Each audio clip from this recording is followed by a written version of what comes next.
The hotel hallway smelled of expensive carpet cleaner and something floral. Jasmine, maybe, or gardenia, pumped through hidden vents to mask the staleness of recycled air. My heels sank into plush burgundy carpeting as I walked, each step muffled, the silence broken only by the distant ding of an elevator and my own shallow breathing. The dress I wore felt foreign against my skin. Red silk that clung to curves I usually hid beneath business casual and mom jeans, the neckline dipping lower than anything I'd worn since college. My fingers trembled as I clutched the keycard Jake had texted me an hour ago. Room 1247. 8 p.m. Wear something that reminds me why I married you. 10 years. 10 years of marriage, 2 kids, a mortgage, and somewhere along the way we'd stopped seeing each other. Stopped touching except in passing. Stopped being anything more than co-parents managing a household like a business partnership. But last week, Jake had surprised me. Flowers delivered to my office, a reservation at the restaurant where he'd proposed, and tonight, this hotel suite. This dress I'd nervously bought from a boutique where everything cost more than my weekly grocery budget. A second honeymoon, he'd called it. A chance to remember who we were before playdates and parent-teacher conferences consumed our lives. I stopped outside room 1247, my reflection staring back at me from the polished brass numbers. The woman looking back was almost a stranger. Smoky eye makeup applied from a YouTube tutorial I'd watched 3 times. Lips painted the deep crimson the salesgirl had promised was absolutely devastating. Hair falling in loose waves instead of the practical ponytail I wore every day. I looked sexy, confident. Nothing like the exhausted mother who'd collapsed into bed at 9 o'clock every night for the past month. My stomach fluttered with nerves that felt embarrassingly adolescent. Would Jake even recognize this version of me? Would he like it? Or would it feel forced, desperate, trying too hard to recapture something that might already be gone? I pressed the keycard to the lock. The light blinked green. The mechanism clicked. You can do this, I told myself. It's just Jake, your husband. The father of your children, the man you've shared a bed with for a decade. I pushed open the door, a smile already forming on my lips. Words prepared, something flirty and confident that I'd rehearsed in the car. Surprise, The words died in my throat. The suite was massive, floor-to-ceiling windows overlooking the city's glittering skyline. A king-sized bed with sheets that probably cost more than my car payment, leather furniture arranged around a marble coffee table. And standing by those windows, silhouetted against the lights, was a man, not Jake. He turned at the sound of the door, and the breath left my lungs in a rush that felt like drowning. He was tall, well over 6 feet, with dark hair swept back from a face that could have been carved from marble by an artist who understood beauty and cruelty in equal measure. Sharp cheekbones, a strong jaw shadowed with stubble, and eyes so dark they looked black in the low lighting. He wore a suit that probably cost more than my annual salary. Charcoal gray with subtle pinstripes, the jacket opened to reveal a crisp white shirt, and a tie loosened just enough to show the strong column of his throat. But it wasn't his appearance that made my heart slam against my ribs. It was the way he looked at me, a gaze so intense, so utterly consuming, that I felt stripped bare despite being fully dressed. His eyes traveled from my face down the length of my body with an assessment that felt physical, leaving heat in their wake. Behind him, I noticed details my brain had initially missed. 2 men in dark suits standing near the door to what must be the bedroom, their posture alert, their eyes scanning me with professional wariness. Earpieces, bulges beneath their jackets that could only be weapons. This wasn't Jake's surprise. This was someone else's room. Someone dangerous. I'm sorry, I stammered, already backing toward the door, my face burning with mortification. I have the wrong room. I didn't mean to. I was supposed to meet my husband, and I must have read the number wrong. I'm so sorry. Stop. One word, spoken quietly, but with an authority that froze me mid-step. He moved away from the window with a predatory grace that made my mouth go dry. Each step was measured, deliberate, closing the distance between us, while I stood paralyzed, like prey, caught in a spotlight. The scent of him reached me first. Sandalwood and something darker, something expensive and masculine that made my head swim. What room were you looking for? His voice was deep, accented slightly, Italian maybe, or something Mediterranean that turned each word into a caress. 12:47, I whispered, hating how small my voice sounded. His lips curved into something that wasn't quite a smile. This is 12:47. But my husband said. I fumbled for my phone with shaking hands, pulling up Jake's text. The screen blurred as I stared at it, reading and rereading the message. Room 1247, 8 p.m. How could I have gotten it wrong, unless Jake had gotten it wrong, unless he'd made a reservation error, or the hotel had double booked, or... Let me see that. The man's hand extended toward my phone, and I noticed details I'd missed in my panic. A heavy silver ring on his right hand, scars along his knuckles that spoke of violence, perfectly manicured nails that somehow made the scars more menacing. I should have refused.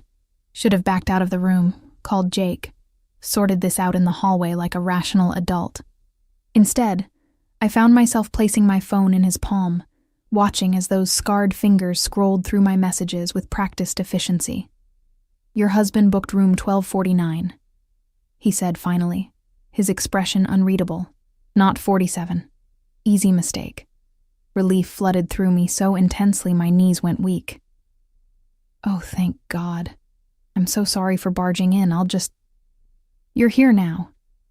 He pocketed my phone, pocketed it, like he had every right to take my property, and gestured to the bar cart near the windows. Have a drink. Calm down. You look like you're about to pass out. I really should go. My husband is waiting. 2 doors down. He can wait 5 minutes. Those dark eyes fixed on me again, and I felt pinned, captured. Humor me. You walked in here dressed like that, looking like sin incarnate, and I'm supposed to just let you leave without even knowing your name? Heat crawled up my neck, spreading across my cheeks. The way he said it, sin incarnate, made the compliment feel dangerous. Forbidden. I'm married, I said stupidly, as if he hadn't just seen Jake's texts. I noticed the ring. His gaze dropped to my left hand, where my wedding band and engagement ring caught the light. Beautiful stones. Your husband has good taste. A pause. In jewelry, at least. The implication hung in the air that Jake's taste in booking hotel rooms was questionable, or perhaps that he was a fool for leaving me alone, for making me search for him, for not being the one opening the door when I walked in wearing this dress. One of the bodyguards shifted, a subtle movement that drew my attention. The man, this stranger who'd stolen my phone and was now pouring amber liquid into crystal glasses, noticed my glance. Marco, Luca, wait in the bedroom, he commanded without turning around. Give the lady some privacy. They moved immediately, disappearing through the door with the synchronized efficiency of people who'd followed orders their entire lives. The click of the door closing felt ominous, final. I was alone with him. I don't even know your name, I said, then immediately regretted it. Why did that matter? Why was I still standing here instead of fleeing? He handed me a glass, his fingers brushing mine in a touch that sent electricity racing up my arm. Dante. He raised his own glass in a mock toast. And you are? Sarah. The name escaped before I could think better of it. Before I could lie, give him a fake name, maintain some protection of anonymity. Sarah. He repeated it like he was tasting it, rolling it around on his tongue. Beautiful name, classic. Suits you better than that dress, though the dress... His eyes traveled over me again, slower this time. Thorough. The dress is magnificent. Your husband is a lucky man. I took a sip of the whiskey, because I needed something to do with my hands, needed the burn of alcohol to ground me, and nearly choked. It was smooth and expensive, and nothing like the cheap wine Jake and I bought for special occasions. You're Italian, I observed, grasping for conversation, for normalcy, for anything to explain why I was still standing in a stranger's hotel suite drinking his whiskey. Among other things, he moved to the window, looking out at the city below. You're nervous. I make you nervous. You have armed guards in your bedroom, and you stole my phone. Of course I'm nervous. His laugh was low and rich, genuinely amused. Fair point, but I think it's more than that. I think you're nervous because you felt something when you walked through that door. Something you weren't expecting. I felt embarrassed, I shot back, draining half my glass for courage. I felt stupid for getting the room number wrong. Liar. He turned back to face me, setting his own glass down with careful precision. You felt what I felt. Recognition. Like we'd been waiting for each other, and you just walked into the wrong room at exactly the right time. My heart hammered against my ribs. That's insane. I don't even know you. No, he agreed, moving closer again. But you want to. I can see it in your eyes. Curiosity and fear and something else. Something that's making you stay when you should have run the moment you realized your mistake.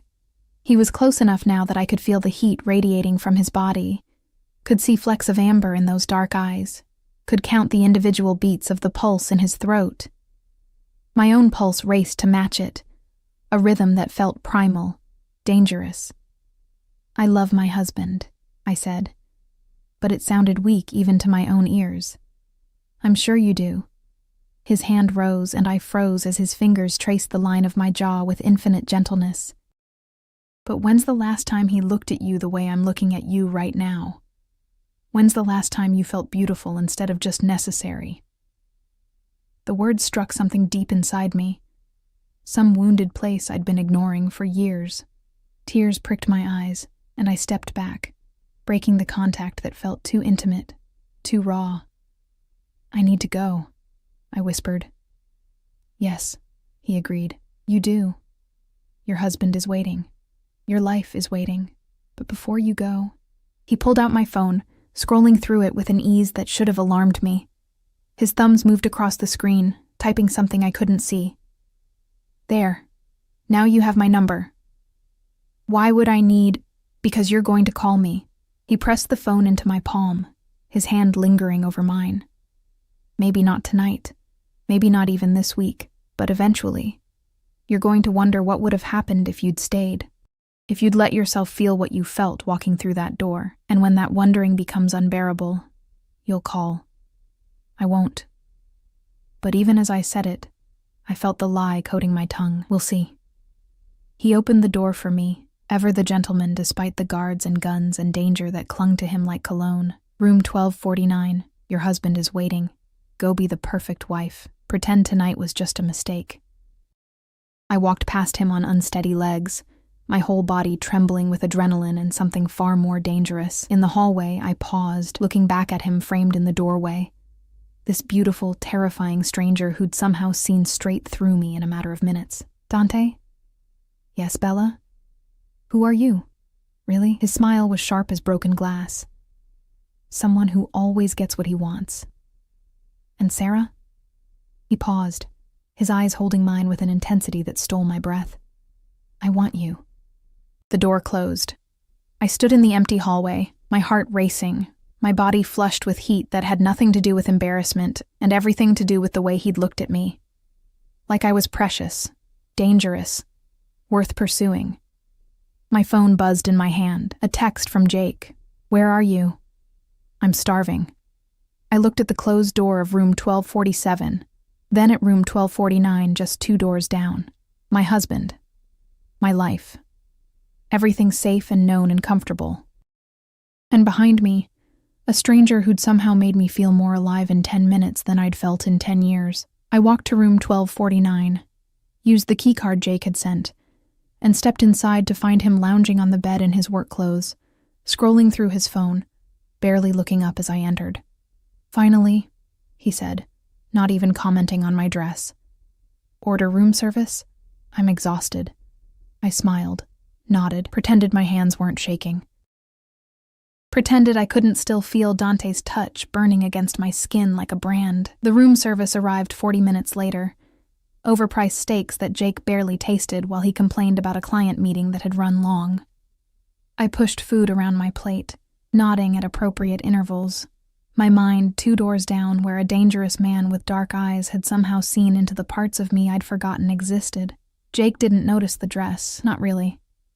He'd glanced up when I walked in, said something about me looking nice, then returned his attention to his phone, firing off emails while I stood there feeling ridiculous and overdressed and painfully invisible. We had sex that night because that was the point of this expensive hotel suite, this carefully planned evening. It was perfunctory, familiar, over in 15 minutes with Jake falling asleep immediately after while I stared at the ceiling, feeling emptier than before. My phone sat on the nightstand, dark and silent. I knew if I opened it, I'd find Dante's number. I knew I should delete it, block it, pretend tonight had never happened. I didn't touch it, but I didn't delete it either. 3 days passed. 3 days of normalcy. School drop-offs and grocery shopping and parent-teacher conferences where my daughter's teacher praised her math scores while I smiled and nodded and felt like I was living someone else's life. Jake worked late 2 nights in a row, texting that he'd grab dinner at the office, coming home after the kids were asleep to collapse into bed without conversation. On the 4th day, my phone buzzed while I was loading the dishwasher. Unknown number. My heart stopped before logic kicked in. It could be anyone. The dentist's office, a spam call, anything. But I knew. God help me. I knew. Did you delete my number? My hands shook, soap suds dripping onto the screen as I stared at those 5 words. I should ignore it. Should block him right now, this minute, before whatever this was went any further. Instead, I typed back. I should have. 3 dots appeared immediately. He was waiting. Had been waiting for me to respond, but you didn't. Why? Because I couldn't. Because every time I closed my eyes, I saw the way he'd looked at me. Not like a tired mother or an overlooked wife, but like something precious and powerful and worth pursuing. Because Jake had barely glanced at the dress I'd spent 2 hours getting ready in, and this stranger had made me feel beautiful with a single look. I typed and deleted 6 different responses before settling on. This is a bad idea. The best things usually are, have lunch with me. I'm married. I'm aware. Lunch, Sarah. 1 hour. Public place. No guards. No danger. Just conversation. Why? Because I haven't stopped thinking about you since you walked through my door wearing that red dress. Because I want to know everything about you. Your favorite color. What makes you laugh. Why a woman who looks like you spends her time trying to be invisible. The message felt like a caress. Intimate and knowing in a way that made my breath catch. No one had wanted to know those things about me in years. Jake knew my coffee order and my allergies and what time I needed to leave for carpool, but when had he last asked about my dreams, my fears, the person I was beneath the roles I played? Tomorrow, I typed, before I could overthink it. 12:30. The cafe on Maple Street. I'll be counting the hours, Bella. I deleted the message thread immediately, my heart racing like I'd committed a crime. Nothing had happened. Nothing would happen. It was just lunch with someone who found me interesting. That wasn't wrong. That wasn't cheating. The lies tasted bitter on my tongue. The cafe was crowded with the lunch rush. Business people in suits, college students hunched over laptops, mothers with strollers navigating between tables. Safe, public, nothing could happen here. I'd dressed carefully, not the red dress, obviously, but nicer than my usual yoga pants and oversized sweater. Dark jeans that actually fit, a cream-colored blouse, minimal makeup. Casual, but not sloppy. Like I'd made an effort, but not too much of one. Who was I kidding? Every choice had been deliberate, calculated to look effortlessly attractive. Dante arrived exactly on time, and the cafe seemed to shift around him. Conversations paused. Women glanced up from their phones. He commanded attention without trying, his presence filling the space like gravity warping around a star. He wore dark jeans and a black sweater that probably cost more than my mortgage payment, his hair slightly tousled like he'd run his hands through it. No guards that I could see, though I suspected they were nearby, watching from positions I wouldn't notice. His eyes found mine immediately across the crowded room, and that same electric current from the hotel suite sparked to life between us. Sarah. He said my name like a prayer as he approached, not touching me, but standing close enough that I could smell his cologne, that same sandalwood scent that had haunted my dreams. You came. I shouldn't have. But I was already sitting down, already committed. He sat across from me, studying my face with an intensity that should have been uncomfortable, but somehow wasn't. You look beautiful. Different from the hotel, more guarded, but still beautiful. Heat crept up my neck. You don't have to. I never say things I don't mean. He signaled the waitress with a subtle gesture that had her hurrying over immediately. What would you like? I ordered a salad I had no intention of eating. my stomach too twisted with nerves. He ordered espresso and nothing else, his attention never wavering from me. "Tell me about yourself," he said once the waitress left. "The real you, not the version you show the world. There's not much to tell. I'm a wife, a mother. I volunteer at my kids' school." "Those are roles." He leaned forward, his elbows on the table, his focus absolute. "Who is Sarah when no one's watching? What does she want? What does she dream about at 3 a.m. when sleep won't come?" The question pierced something in my chest. When had anyone asked me that? When had I even asked myself? "I don't know anymore," I admitted quietly. "I used to want things, to travel, to write, to feel passionate about something beyond making sure everyone else is happy. But somewhere along the way, I stopped being a person and became just necessary. The one who packs lunches and schedules dentist appointments and keeps everything running. And your husband?" Dante's voice went soft, dangerous. "Does he see you? The real you?"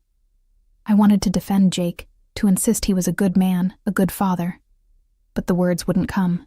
Because the truth was that Jake saw me the way everyone saw me.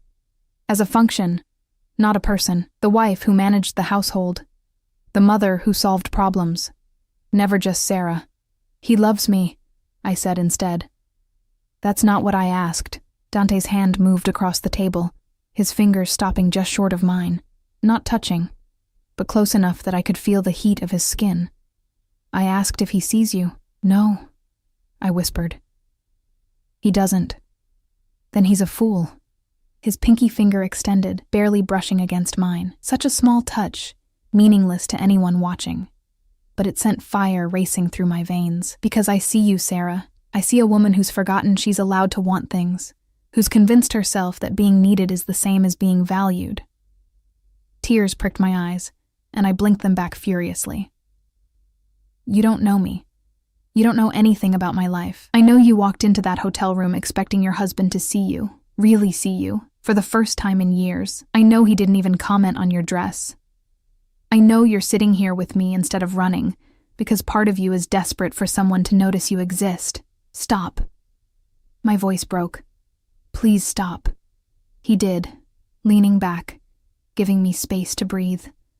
The waitress brought our orders, and I stared at my salad like it held answers.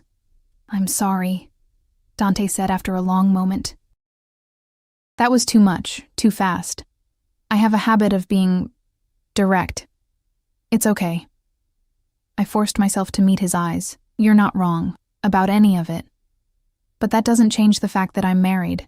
I have children, I have a life. And you're miserable in it. I'm not." But the lie died before it fully formed. "It's not that simple. It could be." He pulled out his phone, scrolled through something, then showed me the screen. Photos of a villa on the Mediterranean. White stone and blue water, and flowers spilling over terraces. "I own this property in Santorini, empty most of the year. 3 bedrooms, private beach, staff who know how to be invisible." My heart hammered. "Why are you showing me this?" "Because I want to take you there. Want to spend a week watching you remember how to smile without guilt, how to sleep past dawn, how to be Sarah instead of somebody's wife or mother." His eyes held mine. 1 week. No expectations beyond conversation and sunlight and letting yourself breathe. That's insane. I can't just... I have responsibilities, children in school, a husband. Who doesn't appreciate you? Who doesn't see you? Who takes and takes while you give until there's nothing left? His voice was gentle but relentless. "When's the last time you did something just for yourself, Sarah? When's the last time you felt alive?" 4 days ago, I thought, when you looked at me like I mattered. "I can't," I said, but it came out weak, unconvincing. "You can. Tell your husband you're visiting a college friend. Tell him you need a break, time to yourself. He'll probably be relieved, one less thing to think about while he's working late." The words were cruel because they were true. "Come to Santorini. Let me show you what it feels like to be seen." And then what? I come back and pretend it never happened? Go back to packing lunches and being invisible? Maybe. He reached across the table properly now, taking my hand in his. His palm was warm, his grip firm but gentle. Or maybe you realize you deserve more than crumbs from a man who stopped seeing you years ago. Maybe you realize that life is short, and passion is rare, and you're allowed to want things that scare you. I should have pulled my hand away, should have stood up, walked out, blocked his number, and pretended this conversation never happened. Instead, I sat there, my hand in his, feeling more connected to this dangerous stranger than I'd felt to my husband in years. "I need time to think," I whispered. "Take all the time you need." He released my hand, and I immediately missed the warmth. "But Sarah, don't take so long that you forget what it felt like when I touched you. Don't let fear convince you that surviving is the same as living." He stood, dropped enough cash on the table to cover both our meals and a generous tip, then leaned down close enough that his breath brushed my ear. "I'll be here when you're ready. A week, a month, a year. I'm patient, because some things are worth waiting for." His lips barely grazed my temple, a ghost of a kiss that shouldn't have felt like anything but somehow felt like everything. "And you, Bella, are worth everything." Then he was gone, moving through the cafe with that same predatory grace, leaving me sitting alone with an untouched salad and a heart that felt like it might burst through my chest. My phone buzzed. A text from Jake, picking up pizza for dinner. "You okay with that?" I stared at the message. So mundane, so perfectly encapsulating our life together. He wasn't asking what I wanted. He was informing me of his plan and asking if I'd object. I typed back, "Fine." Then I opened a new message to the number I'd saved under "Do Not Answer." "How soon can we leave?" The response came immediately. "I can have us on a plane tomorrow night." I sat in that cafe for another hour, staring at those words, feeling the earth shift beneath my feet. Tomorrow night. Less than 24 hours between the life I had and the life I suddenly, desperately wanted. I thought about Jake, about my kids, about the person I was supposed to be. The responsible one, the good mother, the faithful wife. Then I thought about Dante's words. "When's the last time you felt alive?" And I realized I couldn't remember. I typed, "Tomorrow night. Tell me where to meet you." The moment I hit send, I knew there was no going back. I'd crossed a line, stepped off a cliff, set fire to the careful life I'd built. And for the first time in years, I felt something other than numb. I felt terrified. I felt exhilarated. I felt alive. The lie came easier than I expected. Maybe I'd been practicing it my whole marriage. Small deceptions about forgotten grocery items to explain where the money went. Exaggerated work events to justify being late. Omissions that felt harmless until they accumulated into a marriage built on polite distance rather than truth. "My college roommate is having a crisis," I told Jake over breakfast, my voice steady despite my hammering heart. "Her marriage is falling apart. She needs me to come stay with her for a few days." "Help her figure things out." Jake barely looked up from his tablet, scrolling through emails while he ate cereal. "How long?" "A week. Maybe less." "That's a long time." But he didn't sound concerned, just vaguely inconvenienced. "What about the kids? I have that conference in Seattle on Wednesday." "Of course." His first thought wasn't whether I was okay leaving, wasn't curiosity about my friend's crisis. It was logistics, scheduling, how my absence would affect his calendar. "Your mother can help," I said, the words tasting like ash. "She's been saying she wants to spend more time with them." "Fine. When do you leave?" "Tonight." That got his attention. He looked up, his expression mildly surprised. "That's sudden." "She really needs me." Another lie, smooth as silk. "I already booked the flight." He nodded, already returning to his tablet. "Okay. Have a good trip. Tell Jennifer I hope things work out." Jennifer. My fictional college roommate with her fictional marital crisis. He didn't even question it, didn't ask for details, didn't seem to notice that I'd never mentioned a Jennifer before in 10 years of marriage. I went upstairs to pack, my hands shaking as I pulled out the small suitcase.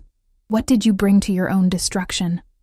To the moment you burned down your life and watched it turn to ash? Sundresses. Swimsuits I hadn't worn since before kids stretched my body into unfamiliar shapes. The red dress from the hotel, folded carefully between layers of tissue paper like something precious. Lingerie that still had tags on it from a shopping trip months ago where I'd convinced myself I'd surprise Jake. then lost my nerve and shoved them in the back of my drawer. My phone buzzed.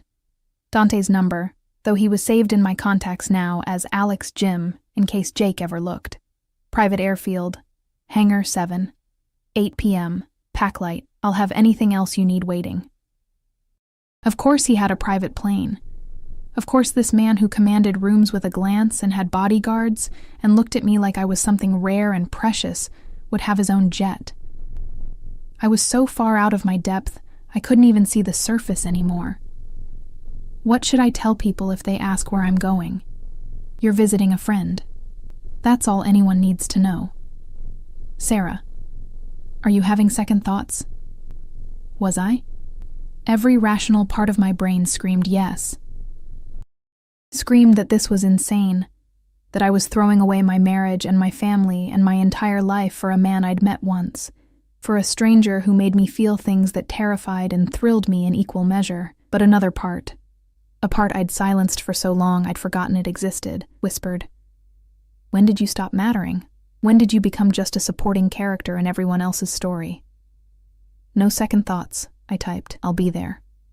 "Good. Because I've been thinking about you in that red dress for 4 days straight. And if you back out now, I might lose my mind entirely." Heat flooded through me, pooling low in my belly. Jake hadn't thought about me at all, probably. But Dante, dangerous, complicated Dante, had been thinking about me, wanting me, seeing me. "Is that all you think about?" I typed, feeling bold, reckless. "Bella, that dress is the least of what I think about, but we'll have plenty of time to discuss my thoughts." All week, without interruption. I set the phone down with trembling hands, my face flushed, my body responding to mere words on a screen in a way it hadn't responded to Jake's touch in years. What was I doing? What had I become? The private airfield was 40 minutes outside the city, accessed through a gate with a keypad that Dante had texted me the code for. My Honda looked ridiculous next to the luxury cars in the small parking area. A soccer mom's vehicle in a world of private jets and unlimited budgets. I almost turned around 3 times during the drive, almost texted that I couldn't go through with it, that this was a mistake, that I needed to go home to my safe, numb life, where at least I knew the rules. But I kept driving, pulled by something stronger than sense or morality, pulled by the memory of being seen, being wanted, being something other than necessary. Hangar 7 was lit from inside, a massive space that smelled of aviation fuel and possibility. A sleek white jet sat on the tarmac, stairs already lowered, waiting. Dante stood at the base of those stairs, and my breath caught at the sight of him. He wore dark pants and a white shirt with the sleeves rolled to his elbows, casual but still achingly expensive. His eyes found mine the moment I stepped out of my car, and the smile that crossed his face was pure predatory satisfaction. "You came." He moved toward me, closing the distance with that same deliberate grace. "Part of me thought you wouldn't. Part of me thought I wouldn't either." My voice came out shakier than I wanted. "I'm terrified." "Good." He took my suitcase, his other hand settling at the small of my back in a touch that felt possessive, claiming, "Fear means you're alive. Means you're feeling something real instead of sleepwalking through life." His bodyguards, the same 2 from the hotel, Marco and Luca, materialized to take my luggage. They nodded respectfully, but didn't speak, efficient and invisible as shadows. "The crew is ready," Dante said, guiding me toward the stairs. "We'll stop in New York to refuel, then straight through to Athens. From there, helicopter to Santorini." "Helicopter?" I repeated faintly. "Of course." His laugh was low and warm. "Don't worry, Bella. I'll hold your hand if you're scared of flying." The plane's interior was obscene. Cream leather seats that looked more like sofas, a bedroom visible through a door at the back, ambient lighting that cast everything in a warm golden glow. This was how the other half lived. No, not the other half. The top 1% of 1%, where money was irrelevant because there was always more. "Champagne?" Dante poured 2 glasses from a bottle already chilling, handing me one before I could refuse. "To new beginnings. To temporary insanity," I countered, but I clinked my glass against his anyway. The engines hummed to life, and within minutes we were taxiing. then lifting, the ground falling away beneath us. I watched the city lights grow smaller, watched my life shrink to points of illumination in the darkness, and wondered if I'd ever be able to go back to it. "Tell me about your children," Dante said once we reached cruising altitude. He'd moved to sit across from me, close enough to touch but giving me space.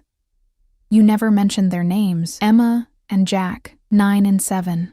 I pulled out my phone, showing him pictures, school photos where they smiled with missing teeth and messy hair and pure, uncomplicated joy.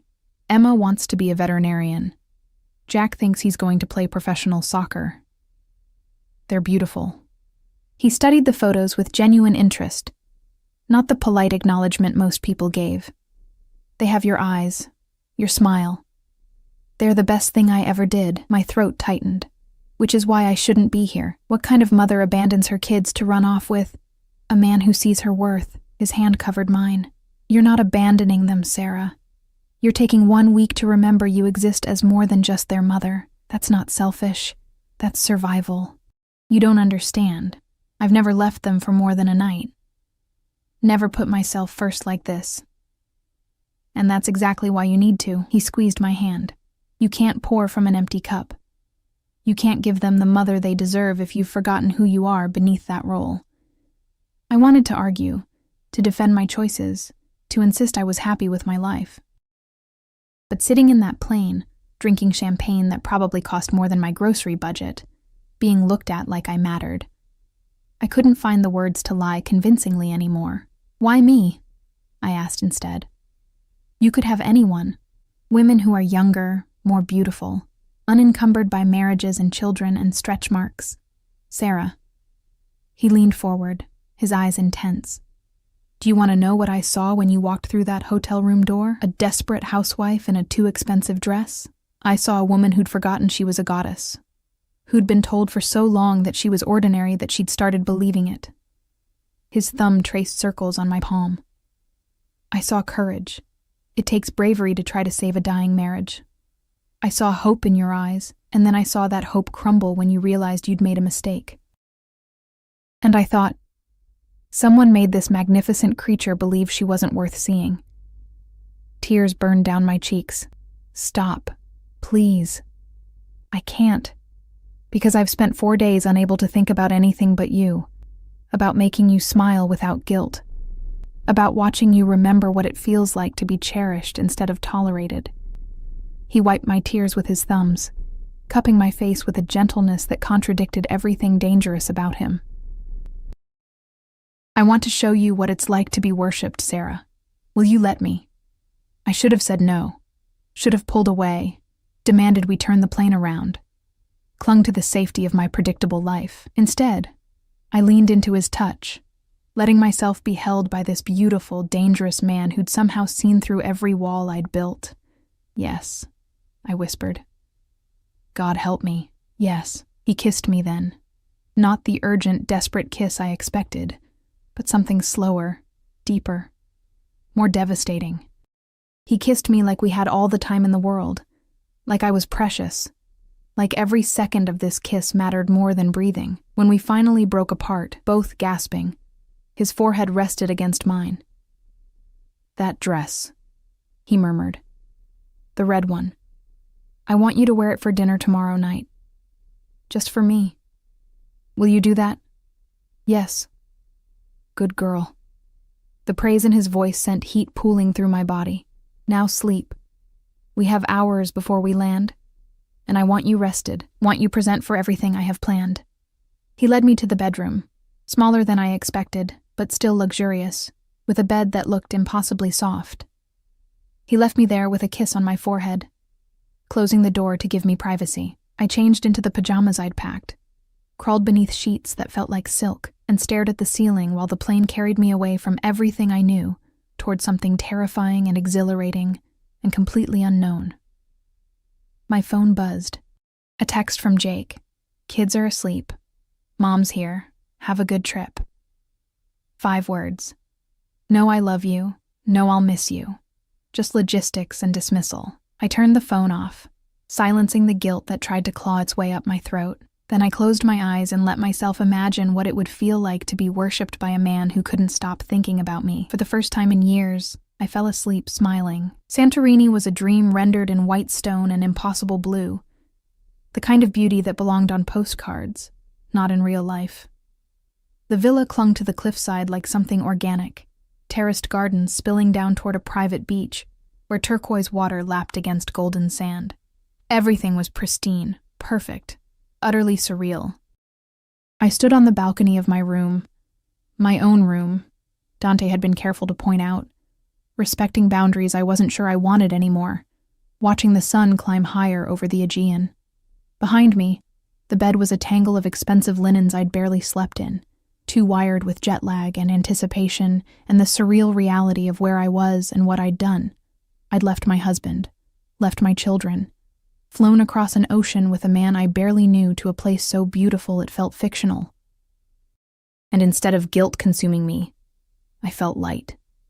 Dangerously, recklessly light, like I might float away if I wasn't careful. A knock at the door. "Sarah? Are you awake?" Dante's voice sent shivers racing across my skin. "Come in." He entered carrying a tray, coffee that smelled like heaven, fresh fruit, pastries that were still warm. He'd changed from his travel clothes into linen pants and a white shirt, unbuttoned enough to show his throat, his chest, the edge of what I'd suspected in the hotel. A tattoo that curved across his collarbone. "I thought you might be hungry." He set the tray on the small table near the balcony doors, his eyes traveling over me in my thin pajamas, with an appreciation that made me hyper-aware of my body. "Did you sleep?" "A little. It's so beautiful here I couldn't stop looking." "I know something more beautiful." He moved closer, and I caught that sandalwood scent mixed with the salt air, intoxicating. "You, with sunlight in your hair and that smile on your face. You should smile like that always." "I don't know how anymore. Not without it feeling fake. Then I'll teach you." His hand cupped my cheek, thumb brushing my lower lip. "Starting now. Eat breakfast. Then I'm taking you into town. There's a market, little shops, places where tourists take photos and pretend they're locals. We'll be anonymous there, just two people enjoying a beautiful day. What about your guards? They'll keep their distance. I want you to feel free today, Sarah. No cage, no constraints. Just possibility. Freedom. When had I last felt free, not obligated, not responsible, not constantly managing everyone else's needs and expectations? "Okay," I breathed. "Show me." The town was a maze of narrow streets and whitewashed buildings, bougainvillea cascading in violent pinks and purples from every balcony. Tourists clogged the walkways, cameras clicking, voices rising in a dozen languages. Dante kept his hand at the small of my back as we navigated the crowds, possessive but protective, steering me away from jostling elbows and careless luggage. True to his word, Marco and Luca were invisible. I caught glimpses of them occasionally. A familiar face in a cafe window, a silhouette on a distant corner. But they maintained their distance, giving us the illusion of privacy. We browsed shops selling handmade jewelry and woven textiles, tourist traps with postcards and magnets emblazoned with Santorini in cheerful letters. Dante bought me things without asking. A delicate silver bracelet, a silk scarf in shades of ocean blue, a small painting of the sunset that the artist promised was original, one of a kind. "You don't have to buy me things," I protested as he handed over cash for the painting. "I want to." He tucked the wrapped canvas under his arm, his other hand finding mine, fingers lacing together like we'd done this 1,000 times. "I want to see you surrounded by beautiful things. Want to spoil you the way you should have been spoiled all along. This feels like a fantasy, like I'm going to wake up in my Honda outside that airfield and realize I never had the courage to get on the plane. If this is a fantasy, then we're both dreaming it." He pulled me into a narrow alley, pressing me gently against the sun-warmed stone, his body a wall of heat in front of me. And I have no intention of waking up. He kissed me there in that alley, with tourists passing by just meters away, with the Mediterranean sun beating down and the smell of grilling meat and fresh bread filling the air. He kissed me like I was oxygen, like he'd been holding his breath since we'd last touched. And I melted into him, letting myself feel everything I'd been suppressing. want, and need, and the desperate hunger for someone to see me as more than a function.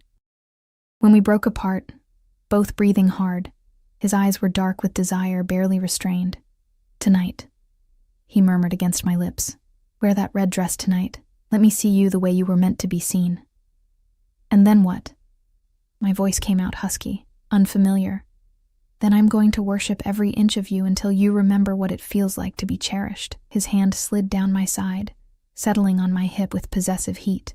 "Until you understand that you are not ordinary, not forgettable, not someone who deserves to be overlooked.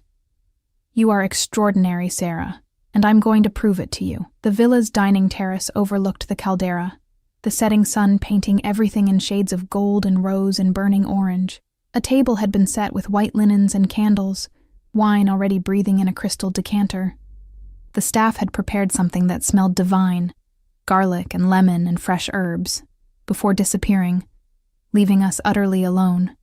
I'd spent an hour getting ready, my hands shaking as I applied makeup, as I slipped into the red dress that had started everything. It fit differently now, not like armor, but like a second skin, something that belonged to me instead of something I was trying to become. When I stepped onto the terrace, Dante stood from his chair so quickly, he nearly knocked over his wine. The look on his face, hunger and awe, and something deeper, something that terrified and exhilarated me, made every nervous moment worth it. "Dio mio," he breathed. "You're devastating. It's just a dress. It's not the dress." He moved toward me, his eyes never leaving mine.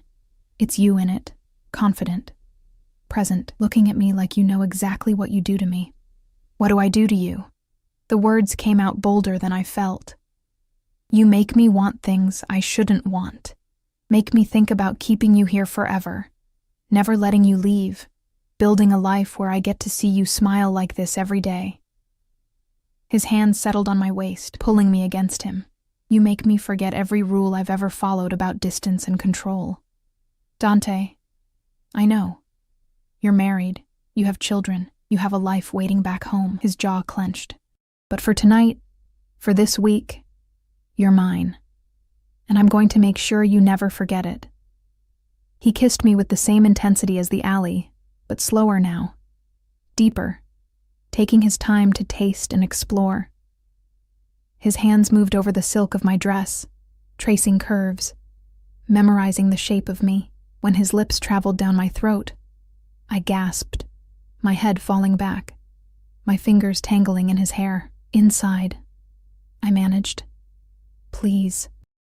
He lifted me easily, my legs wrapping around his waist as he carried me through the villa to his room, larger than mine, dominated by a massive bed with gauzy curtains that moved in the ocean breeze. He set me down gently, his hands going to the zipper of my dress with reverent slowness. "Tell me to stop," he murmured against my shoulder as the dress fell away. "Tell me this isn't what you want, and I'll walk away. We'll have dinner. Pretend this was just a beautiful evening between friends. Don't stop." I turned to face him, standing in nothing but the lingerie I'd bought months ago and never had the courage to wear. "Please, Dante, don't stop." What happened next was nothing like the perfunctory intimacy I shared with Jake. Dante touched me like I was art, like every curve and imperfection was something to be studied, appreciated, worshipped. He took his time, his hands and mouth mapping every inch of my body, drawing sounds from me I didn't know I could make. "You're so beautiful," he murmured against my skin, his accent thickening with desire. "So responsive. Does your husband know what he has? Does he understand what he's been taking for granted?" "Don't," I gasped, as his mouth found sensitive places that made my back arch.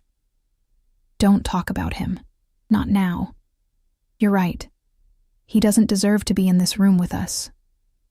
His eyes met mine, dark and intense. "Tonight there's only you and me. Nothing else exists." He made love to me with a focus that was almost overwhelming, his attention never wavering, his touch alternating between gentle and demanding in ways that drove me to the edge of sanity.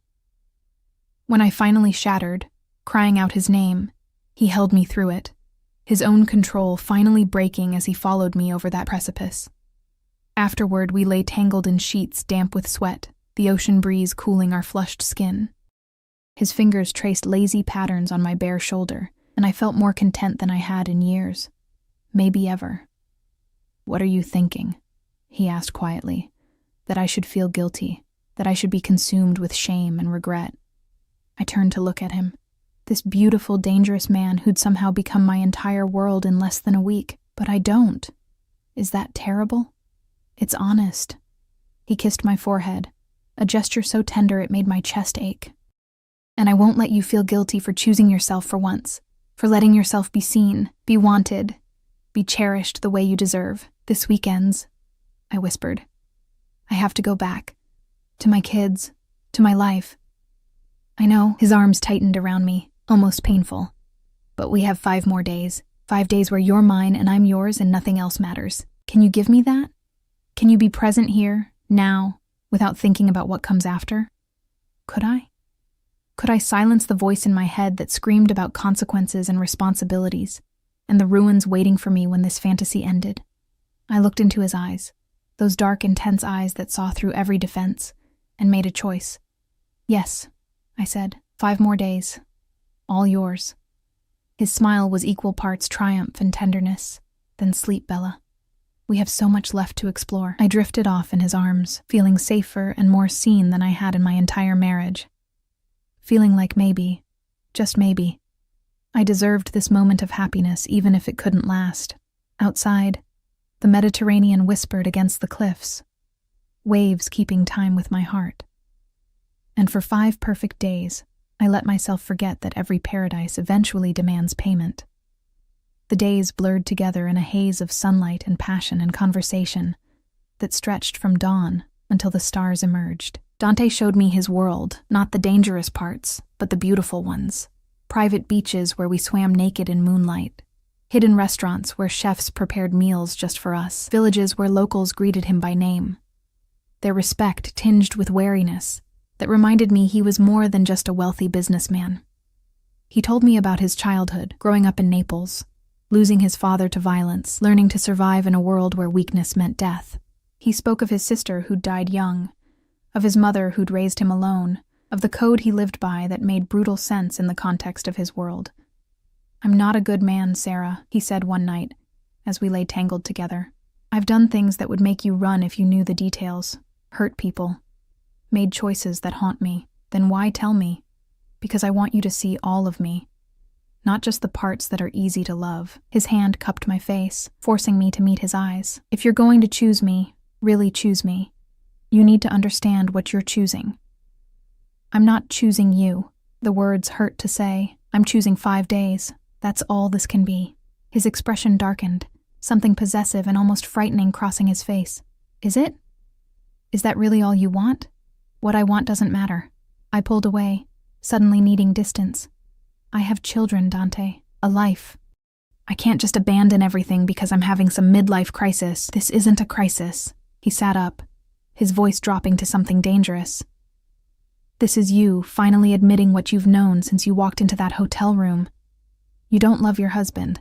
You're not happy in your life. You're drowning, and you've convinced yourself that's normal. You don't understand.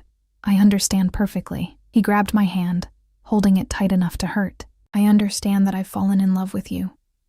That the thought of putting you on a plane and watching you go back to a man who doesn't deserve you is tearing me apart. That I want you here, with me. Always." The words hung between us, confession and demand all at once. "You can't love me," I whispered. "You barely know me. I know everything that matters. I know you're brilliant and strong, and you've forgotten both those things. I know you light up when you talk about your children, but dim when you mention your husband. I know you taste like vanilla and summer, and you make sounds in your sleep like you're fighting even in your dreams." His voice broke slightly. "And I know that letting you go is going to destroy something in me I didn't even know still existed." Tears streamed down my face. "Don't do this. Don't make this harder than it already is. I'm making it impossible." He pulled me against him, holding me so tight I could barely breathe. "Because you need to know what you're walking away from. You need to understand that if you get on that plane, you're choosing to be invisible for the rest of your life, choosing to let your light die because it's easier than fighting for something real. It's not about easy, I pushed against his chest, anger flaring. It's about my children, about not destroying their lives because I'm selfish enough to want what? Love? Passion? To be seen? He gripped my shoulders, his eyes blazing. Your children deserve a mother who's alive, Sarah, not a ghost going through the motions. Don't you see? Staying in that marriage is teaching them that love means settling, that happiness is selfish, that they should accept crumbs instead of demanding the feast. His words struck deep, hitting truths I'd been avoiding. What example was I setting? That women should endure? That marriages were prisons you smiled through? That wanting more was weakness? I don't know how to do this, I sobbed. I don't know how to blow up my entire life. You don't have to decide tonight. He gentled, wiping my tears, his touch infinitely tender. But tomorrow we fly home, and I need you to promise me something. What? That you won't disappear, that you won't block my number and pretend this never happened, that you'll at least give me the chance to fight for us, even if you're not ready to fight for yourself yet. Dante. Promise me, Sarah. His forehead pressed against mine.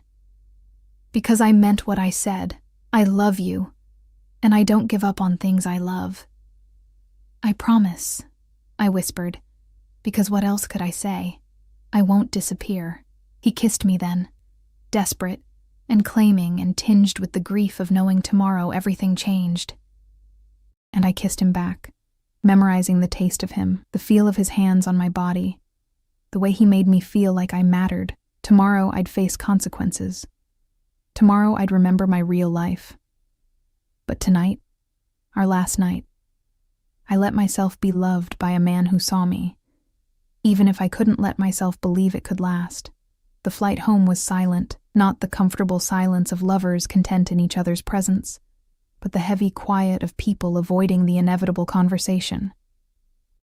Dante held my hand the entire time, his thumb tracing circles on my palm like he could somehow imprint himself on my skin, make me unable to forget. I didn't need the reminder. Every cell in my body had been permanently altered by the past week. I'd been remade, transformed from a woman who'd forgotten she existed into someone who'd tasted what it meant to be worshipped. Going back felt like voluntarily climbing into a coffin and pulling the lid shut. Come home with me, Dante said as the plane began its descent. Just for tonight. Let me hold you one more time before you go back to him. I can't. Jake thinks I'm flying in at 8. If I don't show up, he won't even notice you're gone. The bitterness in his voice was sharp enough to cut. You'll walk through that door, and he'll barely look up from his phone. Ask if you had a good trip while already thinking about something else. And you'll smile and lie and pretend your heart isn't breaking. Stop. My voice cracked. Please stop making this harder. It should be hard. He turned me to face him, his hands cupping my face with desperate intensity. It should be the hardest thing you've ever done. Because if it's easy to walk away from this, from us, then I've been wrong about everything I felt this week. You haven't been wrong. Tears burned down my cheeks, but my children will survive you choosing happiness. We'll be better for it even. His eyes searched mine. But I need to know something, Sarah. Do you love me? Even a little? Or was this week just an escape, a fantasy you needed before going back to reality? The question hung between us, sharp as a blade. The truth was, I didn't know. How could I separate love from gratitude, passion from desperation, the real from the escape? A week wasn't long enough to know if what we had was sustainable, or just the inevitable intensity of stolen time. But when I looked at him, at this beautiful, dangerous man who'd somehow seen through every wall I'd built, I knew one thing with absolute certainty. I love you, I whispered. I don't know how it's possible after such a short time, but I do. You've ruined me, Dante. Ruined me for settling, for being invisible, for pretending I'm content with crumbs. His smile was equal parts joy and agony. Then stay. Leave him. Build a life here with me. And my children. You want me to uproot them? Take them from their father, their school, everything they know? Bring them here. They'll adjust. Children are resilient. No. I pulled away, the distance between us suddenly unbearable. I won't do that to them. Won't make them casualties of my choices. They didn't ask for any of this. So what then? His voice turned cold, protective walls slamming into place. You go back to your loveless marriage and we what? Have an affair? Meet in hotel rooms and lie to everyone? Is that what you want? I don't know what I want. The words burst out, raw and honest. I want you. I want my children.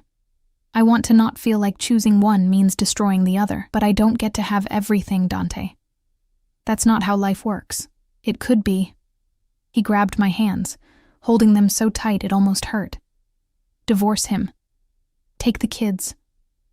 I'll support you, protect you, give you everything you need while you figure out your next steps. You don't have to do this alone. And then what? I become your kept woman, live in your world of violence and danger? Expose my children to... I stopped, seeing his expression darken. To what? A man who loves their mother? Who would protect them with his life? Who could give them opportunities your husband's mediocre salary never will? His jaw clenched. I'm not asking you to join the Mafia, Sarah. I'm asking you to choose yourself for once. To choose us. The plane touched down with a jolt that felt symbolic. Time's up. Fantasy over. Reality waiting like a prison sentence. I need time, I said quietly. Time to think. To figure out what's best for everyone. Time to talk yourself out of this. Time to convince yourself that surviving is the same as living. He stood, buttoning his jacket with sharp, angry movements. Fine. Take your time. But know this. I meant every word I said. I love you. And when you're ready to stop being a coward, I'll be waiting. The words stung like a slap. That's not fair. None of this is fair. He looked at me with eyes full of pain and fury. What's not fair is watching you choose obligation over happiness. What's not fair is loving you enough to let you go even though it's killing me. He walked away without another word, disappearing into the front of the plane where Marco and Luca waited, leaving me alone with my suitcase full of silk dresses and my heart in pieces. Jake picked me up from the airport. He was late, stuck in traffic, he said, barely apologizing, and spent the drive home talking about his Seattle conference. He didn't ask about my trip, didn't comment on how I looked different, didn't seem to notice I could barely speak through the grief lodged in my throat. The house looked exactly as I'd left it. Toys scattered in the living room, dishes in the sink, the comfortable chaos of a family home. Emma and Jack were already in bed, sleeping peacefully while my mother-in-law dozed on the couch watching television. Thanks for doing this, Mom, Jake said, gently waking her. The kids weren't too much trouble. They were angels. Emma made honor roll again. Jack scored 2 goals at his soccer game. She smiled at me. You look rested, Sarah. The trip was good for you. It was, I managed. Thanks for staying with them. After she left, Jake went straight to bed, mumbling about an early meeting. I stood in the hallway outside my children's rooms, listening to their soft breathing, and felt something break inside me. I'd abandoned them, left them for a week to chase a fantasy with a dangerous man. What kind of mother did that make me? But another voice whispered, what kind of mother teaches them that women should accept being invisible?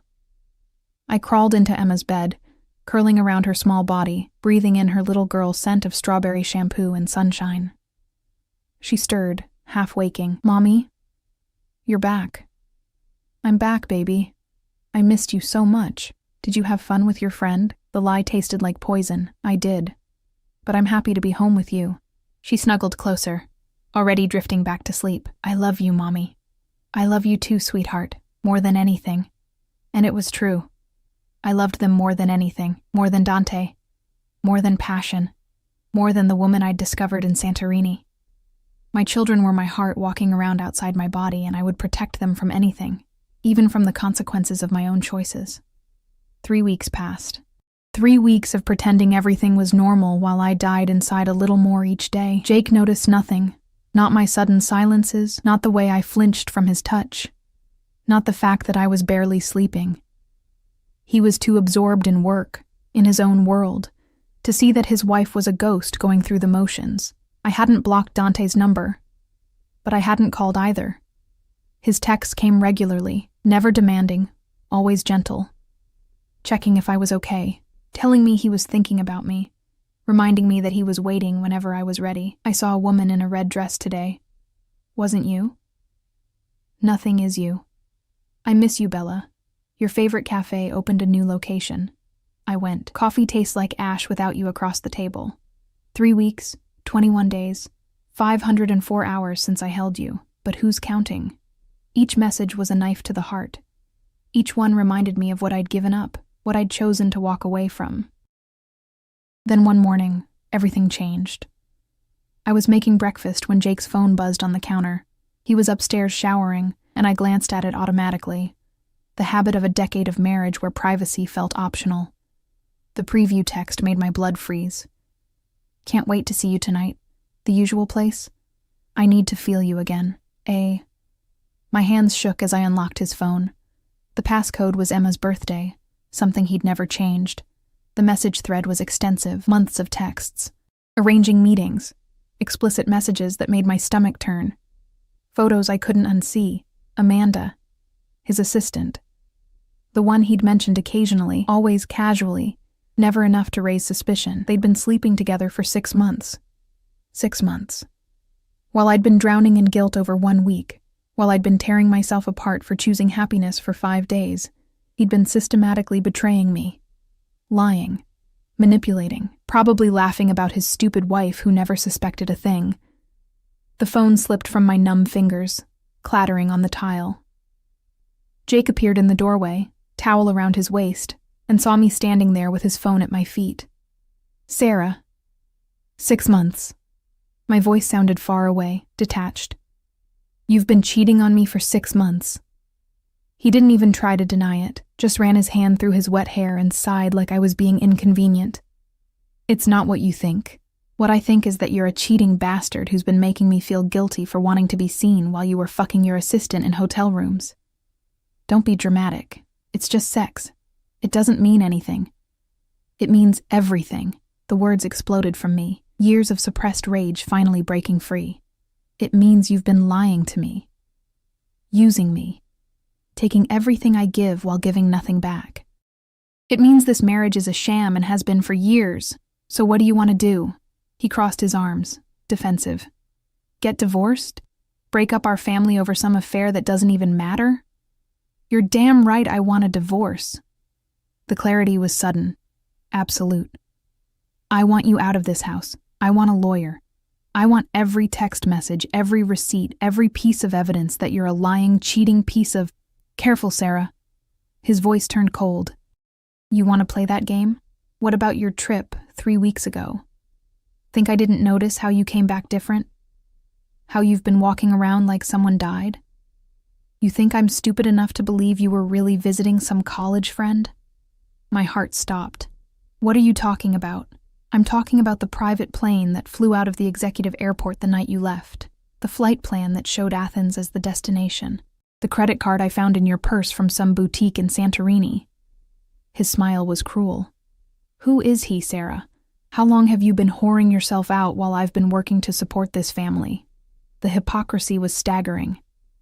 You're calling me a whore? You've been cheating for 6 months.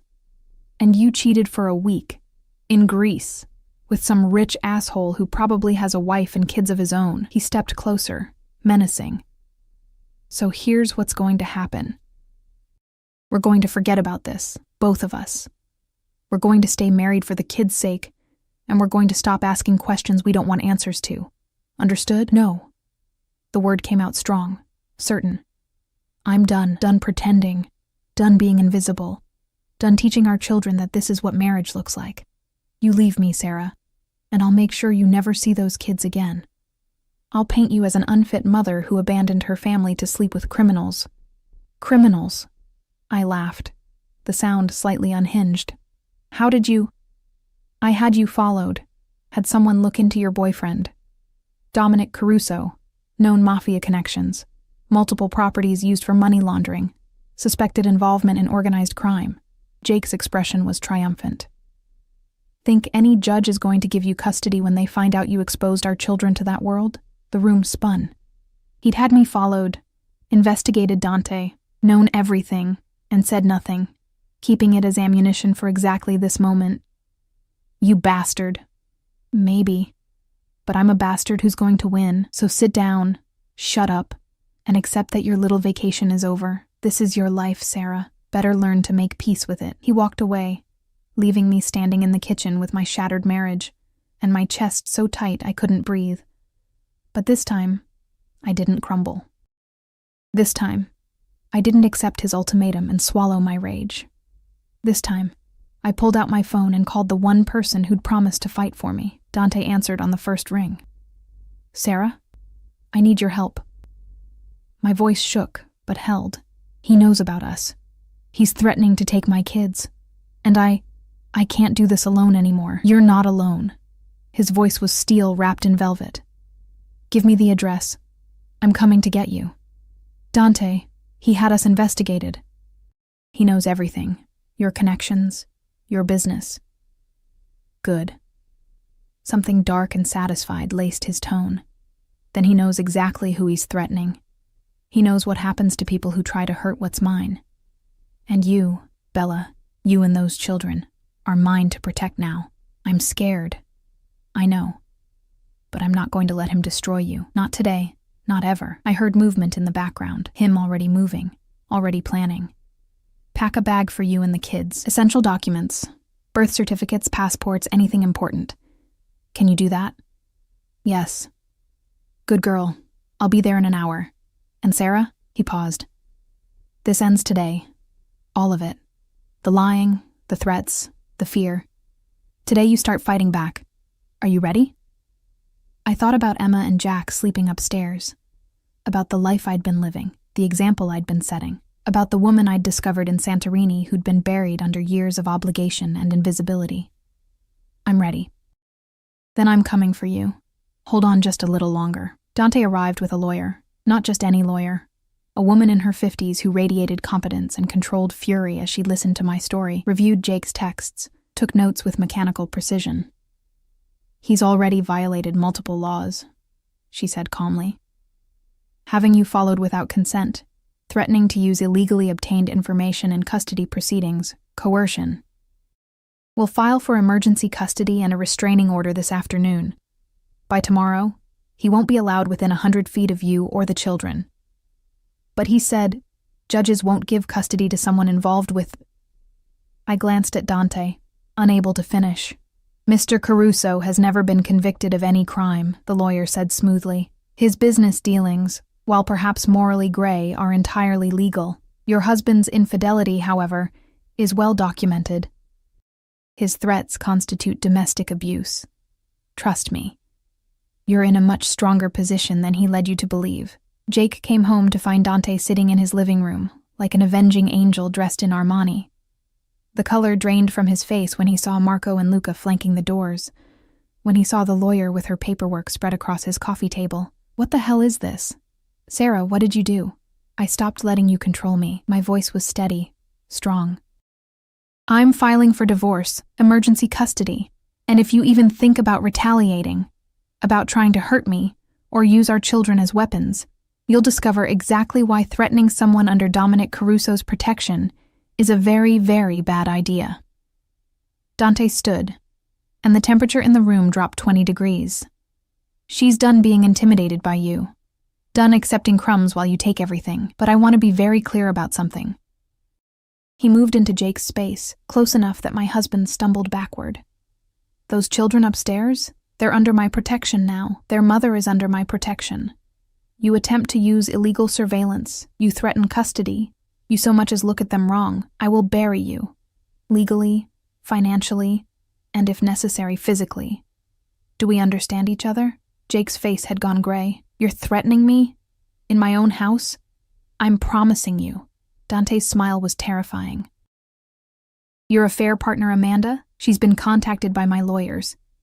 She's willing to testify about your relationship, about how you used company resources for your trysts, about how you've been embezzling to pay for your hotels and gifts. Your choice.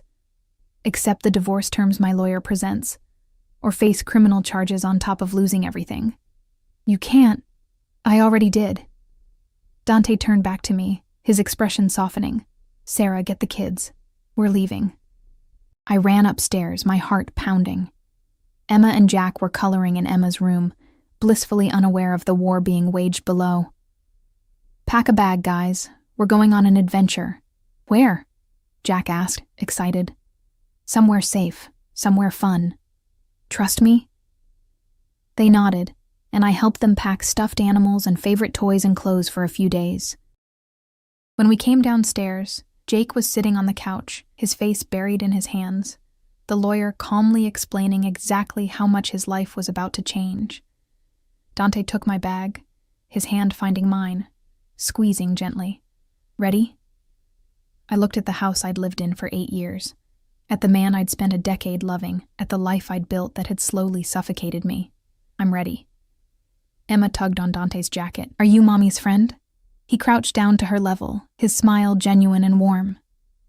"I am." "Is it okay if I help take care of you and your brother for a while?" She studied him with a child's unnerving insight. "You make Mommy smile. She doesn't smile much anymore." "Then I'm going to make sure she smiles every day."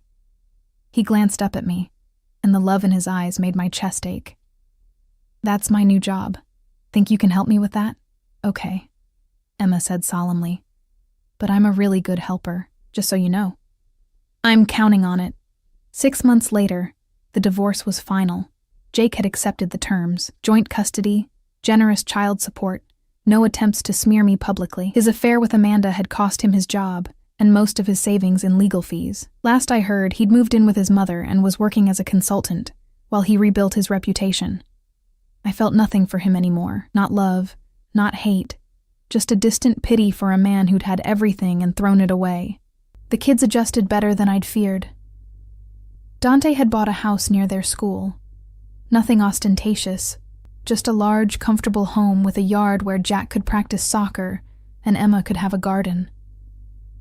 They called him Dom, and had fallen in love with him almost as quickly as I had. He was patient with them, respectful of boundaries, careful never to overstep.